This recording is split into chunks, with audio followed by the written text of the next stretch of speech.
Best suspense and crime thriller అంటే ఇప్పటికీ దృశ్యం సినిమానే గుర్తొస్తుంది.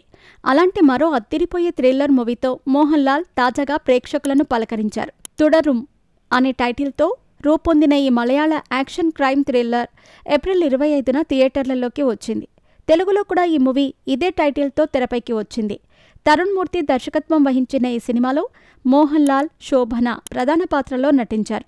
సైలెంట్గా 70 కోట్లు కొల్లగొట్టిన ఈ మూవీ ఏ ఓటీటీలో ఎప్పుడు స్ట్రీమింగ్ కాబోతోంది అనే వివరాల్లోకి వెళితే, తుడరుం ఓటీటీ రిలీజ్ గురించి ఇంకా అధికారికంగా ఎలాంటి ప్రకటన రాలేదు. కానీ మూవీ ఓటీటీ ప్లాట్ఫామ్ మాత్రం ఫిక్స్ అయింది.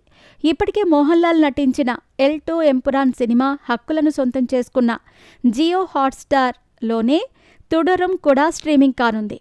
సాధారణంగా మలయాళ సినిమాలు థియేటర్ రిలీజ్ తర్వాత 4 నుండి 6 వారాల్లో ఓటీటీలో స్ట్రీమింగ్ అవుతాయి. ఈ లెక్క ప్రకారం చూస్తే సినిమా ఏప్రిల్ 25న థియేటర్లలో విడుదలైంది. కాబట్టి తుడరుం మే చివరిలో లేదా జూన్ మొదటి వారంలో ఓటీటీలో అందుబాటులోకి రావచ్చు. ఈ ఏడాది ఎల్2 ఎంపురాన్తో పాటు తుడరుం కూడా హైయెస్ట్ గ్రాసింగ్ మలయాళ చిత్రాలలో ఒకటిగా నిలిచింది.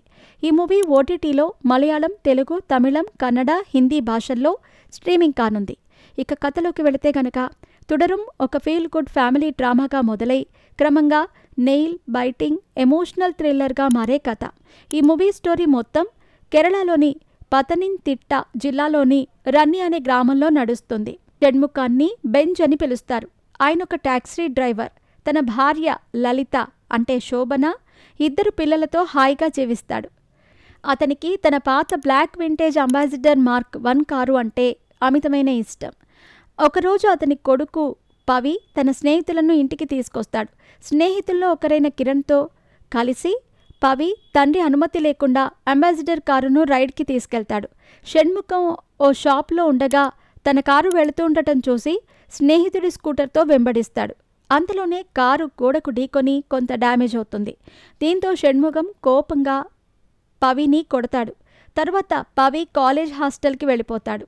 షణ్ముఖం యజమాని మరణం కారణంగా మద్రాసుకు వెళ్లి తిరిగి వచ్చాక తన కారును పోలీసులు నార్కోటిక్స్ కేసులో స్వాధీనం చేసుకున్నట్టు తెలుస్తోంది. కుట్టీచాన్ వర్క్షాప్లో పనిచేసే మెకానిక్ మణియన్ ఈ కారును డ్రగ్స్ రవాణాకు వాడుకుంటాడు. ఇక కారును తిరిగి పొందటం కోసం షణ్ముఖం చేసే పోరాటం అరాచకంగా మారుతుంది. ఫ్యామిలీ డేంజర్లో పడుతుంది. షణ్ముఖం తనకు ఇష్టమైన కారు కుటుంబం కోసం ఎంత దూరం వెళతాడనే అంశం ఉత్కంఠభరితంగా మారుతుంది. మరి చివరికి షణ్ముఖం తన కారును తెచ్చుకోగలిగాడా? ఈ క్రమంలో ఆయన ఫ్యామిలీకి ఎదురైన కష్టాలేంటి, వాటిని ఎలా అధిగమించారు అనేదే స్టోరీ.